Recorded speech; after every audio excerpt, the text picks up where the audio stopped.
nous sommes de retour au plateau pour la suite de cette émission. Nous abordons notre deuxième sujet. Nous prenons la direction de l'Angola ou peut-être de la République démocratique du Congo. M23 RDC, la présidence angolaise annonce un accord de cessez-le-feu entre Kinshasa et Kigali. La présidence de l'Angola a justement annoncé dans la soirée de ce mardi 30 juillet un accord de cessez-le-feu conclu entre Kinshasa et Kigali. L'accord a été essentiellement conclu entre les ministres des Affaires étrangères de ces deux pays. Un accord qui vise donc à instaurer un cessez-le-feu dans l'est de la République démocratique du Congo où sévissent les mouvements rebelles, dont celui du M23 qu'on accuse le Rwanda de soutenir. Cet accord intervient à la suite d'une trêve de 2 semaines qui a été encore prolongée de 2 semaines, une trêve obtenue par les États-Unis et qui court normalement jusqu'au 3 octobre et donc le cessez-le-feu doit plutôt continuer à partir du 4 octobre à 0h. Nous en parlons avec nos invités. Je commence par vous, Sami Orosama. Le Rwanda et la République démocratique du Congo, à travers leur ministre des Affaires étrangères, ont finalement conclu un accord de cessez-le-feu en ce qui concerne les hostilités dans l'est de la République démocratique du Congo, opposant directement la RDC et le M23, soutenus selon plusieurs rapports et la RDC soutenue par le Rwanda. Cette situation me fait me poser un certain nombre de questions.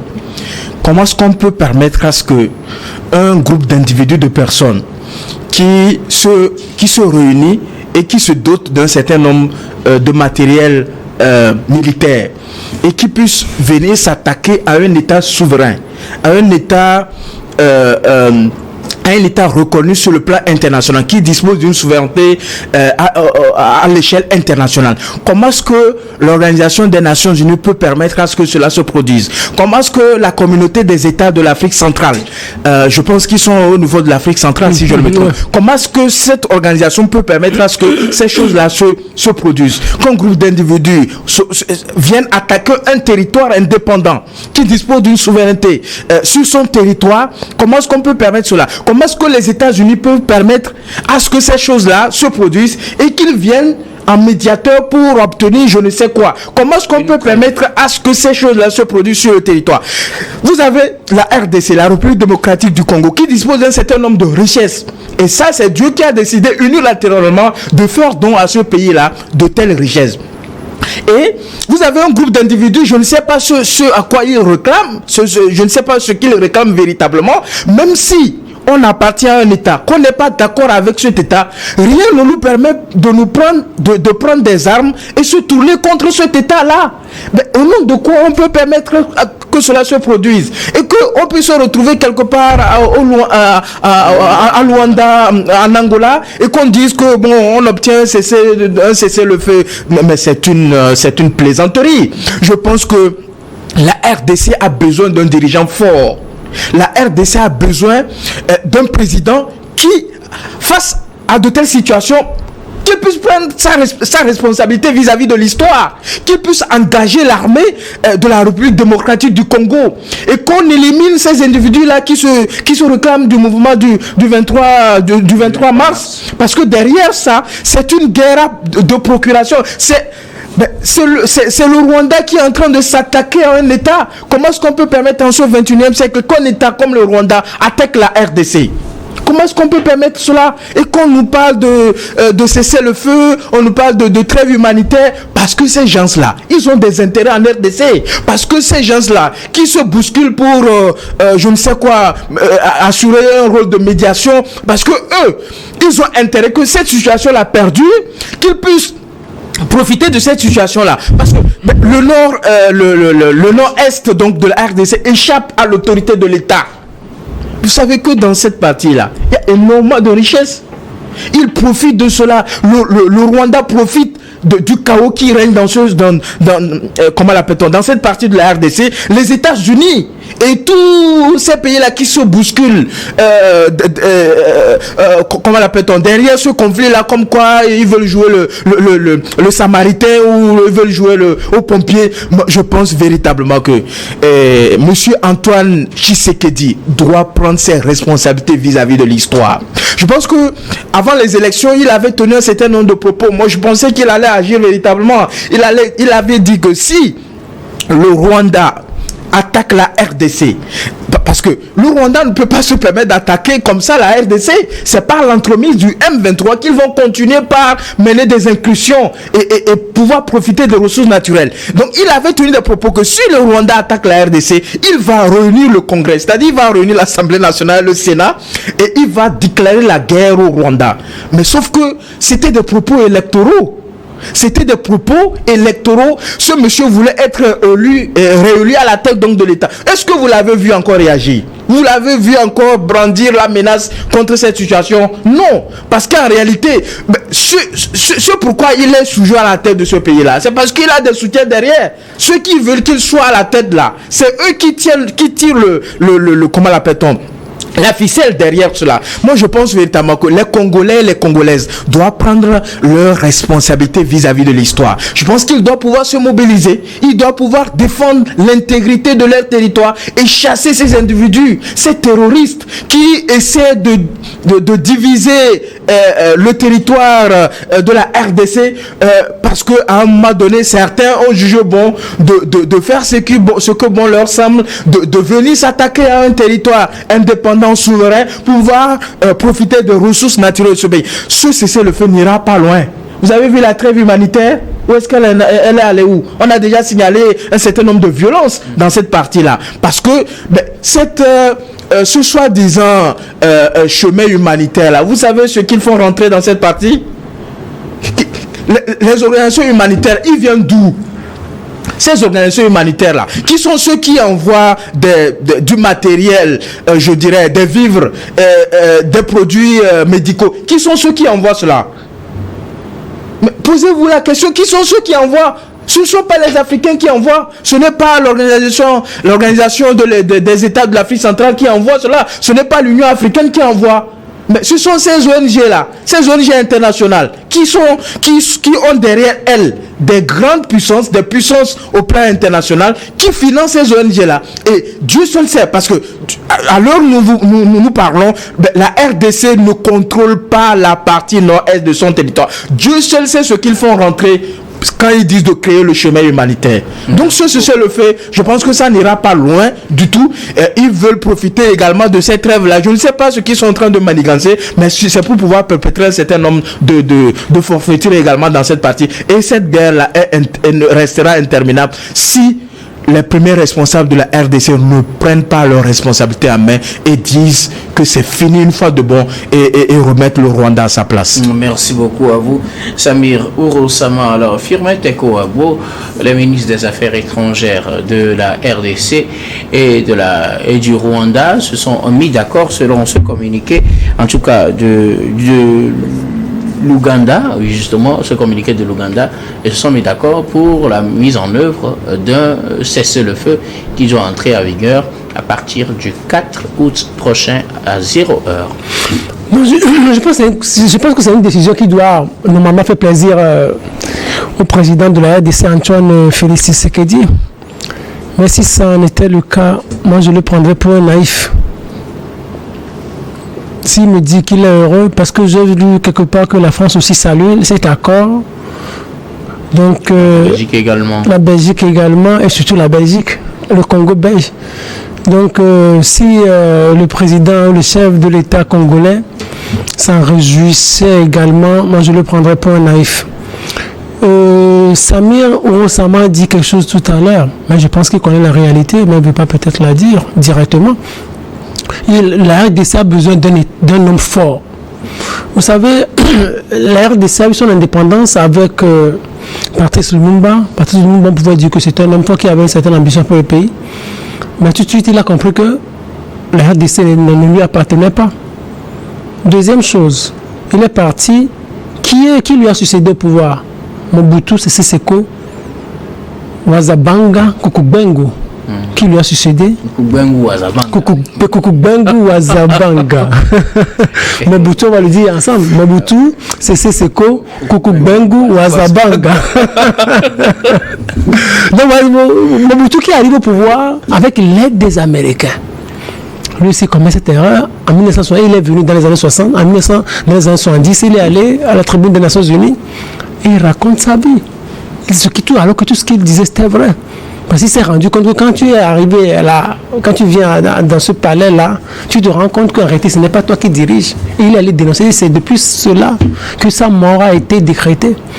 Et on a juste attendu le moment propice pour susciter un certain Kabila, pour le faire partir. Il est parti. Laurent Désiré d'abord. Laurent Désiré Kabila pour le faire partir. Il est parti tout affaibli. Mobutu, c'était un homme fort. Peut-être sous lui, il n'y aurait pas ces choses-là, mais il ne contrôlait pratiquement rien. La RDC, quoi qu'on puisse dire, c'est un grand État avec assez de richesses, assez de minéraux. Mais c'est un territoire qui appartient aux Occidentaux. La RDC n'appartient pas aux Congolais. La RDC, tu sais ce qu'il dit, il a été ami à Kabila fils, il est arrivé au pouvoir. Après, les Occidentaux sont allés le voir, seraient allés le voir pour lui dire, monsieur, c'est toi qui as le pouvoir. Il a le pouvoir, mais il n'a pas le pouvoir. Il ne maîtrise pas son territoire. L'intégralité de son territoire, il ne la maîtrise pas, première chose. Deuxième chose, toutes les ressources naturelles, minières, dont dispose le sous-sol du Congo belge, il ne les maîtrise pas. De la RDC même. De la RDC, oui, bien sûr. C'était juste pour faire allusion à la Belgique. Il ne maîtrise pas. Maintenant, mais s'il maîtrisait tout ça, est-ce qu'il a la capacité militaire pour pouvoir protéger tout le territoire? Pas possible. Donc, en fait, c'est une situation délicate dans laquelle le président Tshisekedi se retrouve. Il n'est plus rien. Actuellement, il n'est plus rien. Mais c'est ce qu'il ne peut pas le dire. Ce qu'il a, c'est bavarder, c'est dénoncer. On va signer cet accord. On sait que c'est du bluff. Cet accord n'ira pas loin. On n'obtiendra rien avec cet accord. Parce qu'en fait, ce n'est pas Kagame le problème. Le problème sont les Occidentaux, sont ceux qui exploitent ces ressources. Ce sont les Occidentaux qui ont tracé ce couloir, avec l'aide bien sûr de Kagame. Il peut s'attaquer à Kagame. Peut-être Kagame du jour au lendemain va quitter le pouvoir, mais on va susciter un autre Kagame qui va jouer le même rôle. C'est pour ça que quand les gens parlent du réveil de l'Afrique, l'éveil de l'Afrique, panafricanisme, moi je m'en moque. Parce que vous ne pouvez pas avoir, en Afrique de l'Ouest, on peut s'essayer peut-être en 2, en 3, mais ça n'ira pas trop loin. Parce que tout le continent, vous voyez toutes les manipulations dont on nous fait montrer chaque jour. Au niveau de la RDC et du Rwanda, c'est de la pure manipulation occidentale. On peut se dire cet accord que Paris salue, la Belgique salue. Oh, ce sont ces puissances, bien sûr, qui exploitent ces ressources, qui crée des guerres dans ce pays, la RDC. Non, mais souvent, généralement, on parle de ces puissances qui exploitent les ressources, qui créent des guerres, comme vous le dites. Mais les rapports qui sont sortis, les rapports de l'ONU, montrent que c'est le Rwanda qui soutient le M23, ce que le Rwandais a tenté à plusieurs reprises de nier sans pouvoir apporter réellement des preuves, puisque les rapports ont quand même montré certaines preuves. Les mêmes pays que vous soupçonnez de soutenir le Rwanda, c'est le même pays qui accuse le Rwanda maintenant de déstabiliser l'Est de la République. Oui, c'est la diplomatie, vous savez. De se retirer. Il faut toujours trouver un bouc émissaire. Oui, parce qu'en réalité, du moment où l'information maintenant est sûre, il faut le sacrifier. On peut passer au sacrifice. Moi, vous savez, quand je faisais le droit, un jour, on était en première année, c'était pas en deuxième année, c'était en première année. Non, c'est ça en fait. Je voudrais vous répondre, c'est ça en fait. Suivez-moi un peu, à l'époque, on faisait un TD de droit constitutionnel. On avait un diplomate qui venait nous assurer ce TD, et puis il nous dit que lui, il est diplomate. Des fois, quand vous êtes diplomate, vous prenez votre papier pour écrire, tous les mots, en réalité, ne sont pas en réalité ce que vous pensez. La diplomatie a son langage. Et c'est ce que nous sommes en train d'observer dans le cadre de la RDC. Maintenant, du moment où l'information est sûre, maintenant il faut sacrifier ce qu'il faut sacrifier. Le bouc émissaire, il faut le dégager. Puisque c'est vous, dont on ne vous connaît pas. En réalité, c'est comment on vous demande d'aller faire ce coup d'État. Après, on vous dit, mais si vous êtes pris, on ne vous connaît pas. C'est ça, en réalité, ce qui se passe. Donc, au niveau de la RDC, du Rwanda, mais les Occidentaux savent que ce qui se passe. Mais puis, Kagame ne peut pas le dire publiquement. N'oubliez pas, Kagame a été formé par les Américains. Les Américains ne s'amusent pas. Kagame c'est un produit américain. Kagame, on ne s'amuse pas avec. Les Américains ne s'amusent pas avec leurs produits. Mais c'est un produit américain, on sait ce qui se passe. Vous croyez que, par exemple, Kagame, lui seul, président Rwanda, qui venait de sortir de la guerre, pouvait oser, du jour au lendemain, armer les rebelles et aller leur dire, mais aller déstabiliser cette zone sans aucune puissance derrière.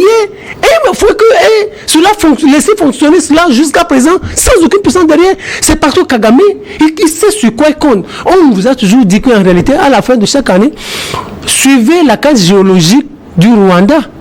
La plupart des produits que le Rwanda exporte ne figurent pas sur son territoire. La plupart de ces produits figurent sur le territoire de la RDC. C'est-à-dire, quand les rebelles déstabilisent la zone, on puise les ressources de cette partie. Bon, avant de les convoyer vers l'Occident, il y a une partie qui se déverse sur le territoire rwandais. Mais attendez, allez suivre. Vous suivez des conférences, vous comprenez un certain nombre de choses. Mais Sami Ourossama a dit quelque chose tout à l'heure. Il a parlé des Nations Unies. Les Nations Unies savent exactement ce qui se passe. Moi, j'ai suivi une conférence, j'ai suivi un cours de master. On m'a dit, lorsque les Nations Unies se disent, on vient s'installer sur ce territoire-là, mais sachez que c'est un autre agenda derrière. Ce n'est pas ce qu'elles prétendent défendre qui est la réalité de la situation. Alors, Firmin Tenkouagbo, pour revenir à cet accord de cessez-le-feu, en tout cas, je rappelle que l'accord a été conclu entre des ministres des Affaires étrangères des deux pays, en Angola, puisqu'il y a une médiation de l'Union africaine qui est dirigée par l'Angola en tant que médiateur dans ce conflit entre le M23 et la République démocratique du Congo, mais généralement, et puis c'est la deuxième fois d'ailleurs, si on veut trouver un accord, l'accord se trouve entre plutôt la République démocratique du Congo et le Rwanda, qui nie tout lien avec le M23. Comment comprendre que malgré toutes les accusations contre le Rwanda et qui a toujours nié avoir des rapports avec le M23, c'est le Rwanda qui va signer un accord de cessez-le-feu avec la RDC sur les menaces ou bien les actions que pose le M23 dans l'est du territoire congolais, Samir? Non, moi je pense que c'est simple parce que quand vous regardez un peu ce qui se passe sur le sol de la RDC, vous savez que un certain nombre de dirigeants du M23 sont comment l'appelle-t-on, sont sur le territoire rwandais. C'est-à-dire que le Rwanda abrite un certain nombre de personnes qui appartiennent au M23. On a appris même que un certain nombre d'entraînements ou d'activités militaires se font sur le territoire du Rwanda. Donc si le Rwanda de son côté ne reconnaît pas une certaine appartenance donc au M23 directement, le M23 lui se reconnaît au Rwanda. Le M23 se reconnaît au Rwanda parce que en réalité, quand ils sont pourchassés et quand ils sont combattus par la RDC, où est-ce qu'ils trouvent refuge? C'est pas au Rwanda, c'est au Rwanda. Donc ça fait du Rwanda une partie prenante donc au conflit qui règne dans le nord-est de la RDC. Alors cette situation elle est déplorable parce que en réalité, quoi qu'on puisse dire aujourd'hui, parce qu'aujourd'hui c'est difficile de quitter une ville de la RDC pour aller dans une autre zone parce que les infrastructures n'ont pas suivi le cours de l'histoire, c'est-à-dire que la RDC n'a pas été en mesure de pouvoir développer un certain nombre d'infrastructures routières, ferroviaires et tout ce que vous voulez pour pouvoir permettre à ce que les populations puissent se déplacer d'une zone à une autre. Ce qui fait que lorsque vous êtes attaqué ou lorsque l'armée de la RDC, qui est mal équipée d'ailleurs, qui est en nombre insuffisant, lorsque l'armée a attaqué dans une partie de la RDC, la logistique ne suit pas. Comment voulez-vous être efficace sur le terrain si vous ne disposez pas d'un matériel militaire adéquat, non seulement adéquat, mais en nombre suffisant, mais également efficace pour que vous puissiez répondre donc aux attaques de l'ennemi, parce que l'ennemi, lui, par contre, il est bien équipé. Où est-ce que l'ennemi trouve l'équipement nécessaire? Où est-ce qu'il trouve ces matériels sophistiqués, ces matériels militaires sophistiqués? Où est-ce que l'ennemi trouve cela? C'est parce qu'en réalité, derrière ce qu'on peut voir ce mouvement, parce qu'à un moment donné, ce mouvement, il faut que les gens le savent aussi, le sachent aussi, à un moment donné, ce mouvement était assommé. Ce mouvement n'existait même plus. Mais tout d'un coup, ce mouvement s'est réveillé, mais avec une certaine puissance. Les gens ne veulent pas que la RDC se développe. Je vous le dis aujourd'hui. Parce que si la Chine a pu se développer avec les cours d'eau que nous voyons en Chine, avec ces obstacles naturels que nous voyons en Chine, mais pourquoi est-ce que la RDC, depuis là, n'arrive pas à se développer? Parce que les gens ont transformé la RDC comme un champ, comment on appelle ça, une carrière d'exploitation.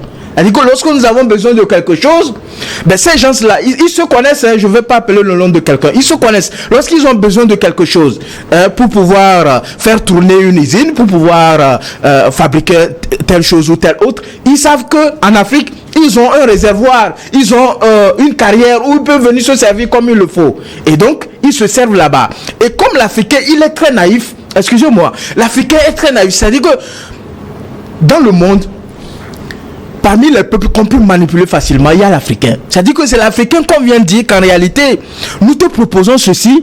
Par contre, nous t'offrons un certain nombre de matériel militaire. On te donne la possibilité de te retourner contre ton propre État. C'est-à-dire que les gens du M23, ils sont pas congolais. Comment comprendre que les gens, si vous dites que vous appartenez à un territoire, vous appartenez à une nation, vous appartenez à un pays, comment comprendre que quel que soit ce que vous pouvez reprocher, quelles que soient les inégalités que vous pouvez dénoncer, comment se fait-il que vous pouvez vous retourner contre l'État, vous sémez des violences, vous violez les femmes, hein, vous tuez tout ce que vous voyez sur votre passage? C'est quel patriotisme ça? C'est quelle revendication? C'est de la barbarie que les gens sont en train de s'aimer dans ce pays. Et comme l'Africain, il est très naïf, l'Africain, il est très manipulable. Parmi les peuples à travers le monde, nous sommes l'un des peuples qu'on peut manipuler facilement. Donc les plans savent que, en réalité, quand on t'offre un stylo, on sait que tu peux te retourner contre ton pays. Alors que tu oublies qu'en réalité, si tu es fidèle à ton pays, si tu te sens appartenir à un pays donné, et si tu travailles, tu peux avoir le téléphone à la place du stylo. Mais comment on peut t'offrir le stylo à l'instant T en même temps? Tu te dis que le processus que ça va prendre pour que tu aies le téléphone, tu préfères avoir le stylo. Et donc, tu as le stylo, je caricaturise un peu la situation. Donc, tu as le stylo, et donc tous les moyens, et tout ce qu'on te dira de faire, tu vas le faire pour plaire donc à celui qui t'a offert le stylo. C'est la situation que nous sommes en train de vivre. Et je vous assure, celui qui peut mettre fin à cette situation, celui qui peut résoudre ce problème-là, je pense que c'est le peuple congolais. Et donc les autorités congolaises doivent prendre leurs responsabilités. Ils ont chassé comment l'appelle-t-on, la mission de la MINUSCO au niveau donc de leur pays. Mais depuis qu'ils ont chassé la MINUSCO, qu'est-ce qu'ils ont fait pour prendre le relais sur le terrain? Ils n'ont rien fait. C'est-à-dire que ils sont là juste pour gérer la bureaucratie. C'est-à-dire que les petits trucs, réaliser les petits trucs, incapables d'avoir des projets d'envergure.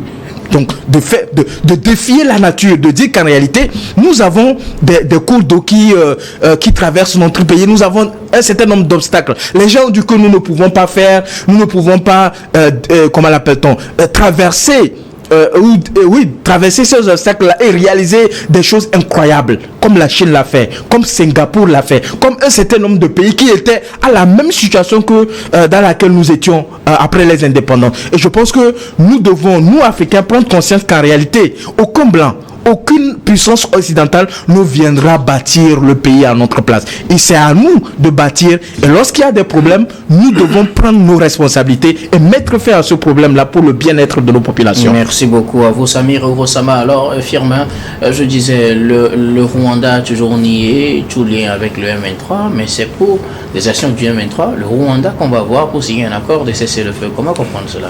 Non, c'est que directement, le Rwanda ne peut jamais dire que je sais moi qui soutiens le M23, mais dans la signature, on comprend tout de suite que c'est le Rwanda qui soutient le M23. Sinon, ils vont trouver. C'est comme du terrorisme qui se pratique dans cette partie du Nord-Est, parce que les gars, ils trouvent les armes où? ils trouvent les armes où, ils trouvent les renseignements où, ils trouvent le matériel dont ils ont besoin, qu'ils emploient directement, régulièrement sur ce terrain-là, ils trouvent tout ça là où. Parce qu'il y a quelqu'un qui leur fournit ces armes-là. C'est ça, en fait, le problème qui se pose fondamentalement là. Quoi que le Rwanda puisse dire, tout le monde sait, c'est sûr de tout le monde. Tout le monde sait que le Rwanda, c'est lui l'instigateur. Tout le monde sait que c'est le Rwanda qui finance. Tout le monde sait que c'est le Rwanda qui arme le M23, que c'est le Rwanda qui abrite le M23. Donc le Rwanda ne peut le nier. Vous savez, ce qui se passe en Afrique est compliqué. Samy, lui, parle de développement de la RDC. Moi, je pense qu'il faut élargir ça à tout le continent. Il faut que les Africains arrivent à un moment donné se disent, les gars, vous savez, on ne peut pas se développer dans ces conditions-là. Qu'est-ce qu'il faut pour que nous puissions nous développer dans les années à venir? Dans les mois à venir, dans les années à venir. Parce que sans cela, il nous sera difficile. Je pense que cette question-là doit être débattue, devrait être débattue normalement au niveau des sommets de l'Union africaine, de la CEDEAO, de la CEMAC et autres. Sinon, sans ces situations, on n'aura rien.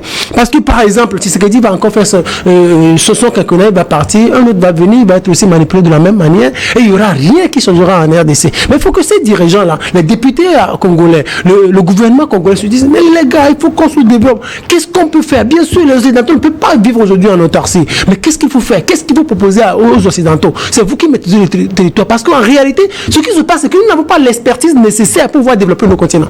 Le continent. Nous n'avons pas l'expertise nécessaire pour développer nos États. Nous n'avons pas l'expertise nécessaire pour pouvoir exploiter nos ressources. Nous n'avons pas l'expertise nécessaire pour pouvoir transformer nos ressources. Nous n'avons pas l'expertise nécessaire pour construire quoi que ce soit. Il faut que nous les importions. Alors, il faut que nous disions, dans les 20-30 années à venir, il faut que nous assayions un plan de vision, un plan de développement de nos États en Afrique. Merci beaucoup à vous. Nous allons marquer la pause pour le journal et puis on reviendra juste après pour la suite de cette émission.